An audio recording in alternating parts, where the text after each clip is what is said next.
joining us on this broadcast is also Matthew Wadham, who's an American journalist who's joining us right now. A very good morning to you. Thank you so much for taking out your time and for speaking to Newsx. We appreciate it.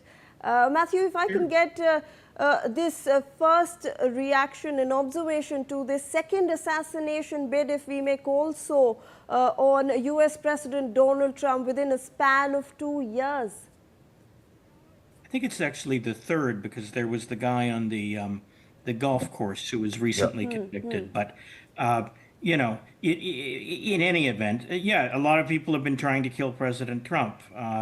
Iran was trying to kill him after U.S. forces took out General Soleimani, but they didn't get very far with that plot. Now, this guy who's been arrested is apparently a teacher in California. So, no, is he a political radical? Who knows? I guess we'll find out soon. I should also note that this place where the shots rang out was the Washington Hilton and Towers, which is known, sometimes police have a morbid sense of humor. They call it the Hinckley Hilton because it is where John Hinckley shot President Ronald Reagan. I think that was in soon after he was inaugurated in 1981. Right. So this would be the second presidential assassination attempt, if that's what it turns out, in fact, to be, that's taken place at the Washington Hilton. This is, I'm glad that the Secret Service are at the top of their game and that they were able to get the suspect into custody quickly. And he didn't get into the secure area. He was captured.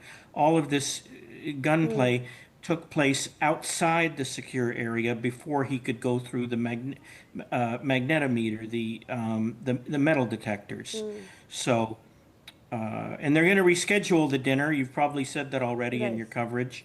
They're going to do it again in the next 30 days, which is interesting. I went to a dinner once, like 20-something years ago when President George W. Bush was in the White House. And it's a fabulous time. I was starstruck, surrounded by movie stars. It was a very good evening.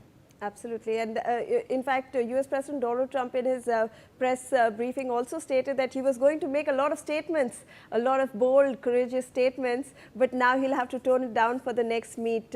But Matthew, I also want to get your understanding that this was the first time that US President Donald Trump was in fact attending a White House Correspondents' Dinner as a sitting president.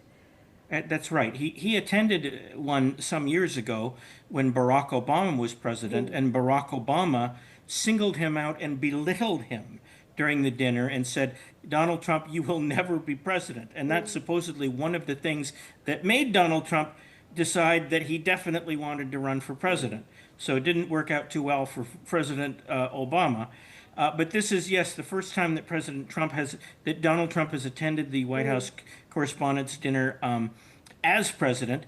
He boycotted it last year and throughout his first term because I guess because he wanted to send a message that he didn't care what the White House press corps thought. So this is the first time he showed up. So I guess he's in a conciliatory frame of mind, and the fact that he's willing to come back for a redo is more proof that of his outreach to the press corps. Absolutely. And Matthew, I also want to understand, US President Donald Trump has stated that this may well be, according to preliminary reports that he is receiving from the Secret Service, just a lone wolf attack. And like you also mentioned, that he was not able to cross the secure area. There was a question during that press briefing that he may have assembled the gun inside the lobby of the hotel. And like you mentioned that in 1981, there was another assassination attempt on Ronald Reagan at the same hotel. Do you believe that there are some security concerns that need to be addressed or something of that sort? Yeah, probably they could expand the Secret Service could expand its dragnet and a security dragnet and try and, keep people out. But the problem is that the Hilton Hotel is a functioning hotel. It still has to be open for business. It still has to try to make money. when the Correspondents' Dinner is going on, so they still have guests. And a lot of these initial reports in the news turn out to be wrong, but reportedly, the perpetrator, the would-be shooter, was registered as a guest at the hotel. So it would have been very hard to keep him out, and the Secret Service would presumably have run his name through a database and checked out all the guests who were registered. In preparation for this kind of thing. I've been at events before, like the Conservative Political Action Conference which was held for many years in a suburb of Washington, D.C. in Maryland. And when the Secret Service shows up, it just screws everything up.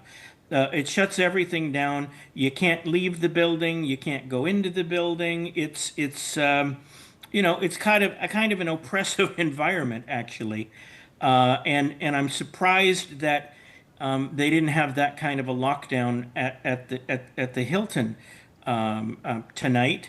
As for the weapon that the perpetrator, would-be shooter, used, I'm not sure if he assembled it. I saw some reports that it was a shotgun, and a shotgun, is a long gun. Yeah. They're big. They can be anywhere from like 18 to like 30 inches or so at the barrel, and they're really not easy to conceal.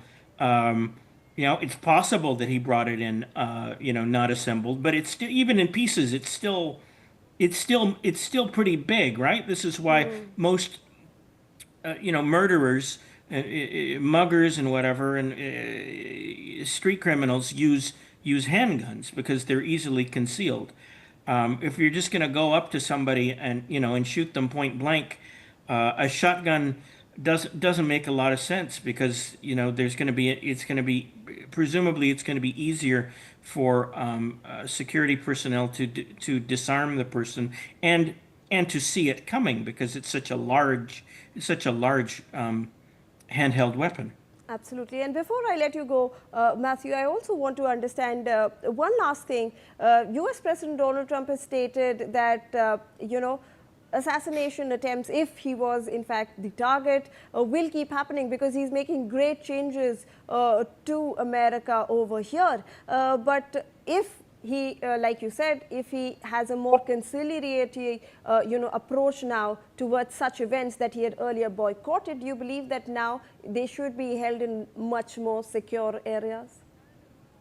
Yeah, I can guarantee you that the security will be heightened when they rerun the White House Correspondents' Dinner in the next few weeks. It's going to be much more intense, a much heavier level of security, and since people keep trying to kill Donald Trump, I think the Secret Service is probably going to up its efforts at protecting their client, because the threats just keep coming, Right. and I don't think they're going to slow down because Donald Trump is doing a lot of things that his supporters love, but that his opponents hate, and his opponents hate him with a passion. Probably a lot of them are disappointed that he was not assassinated tonight. So I think he's going to need a lot of heavy duty security and protection for the rest of his time in the White House, for sure. Absolutely. I thank you, Matthew, for taking out your time and for speaking to News.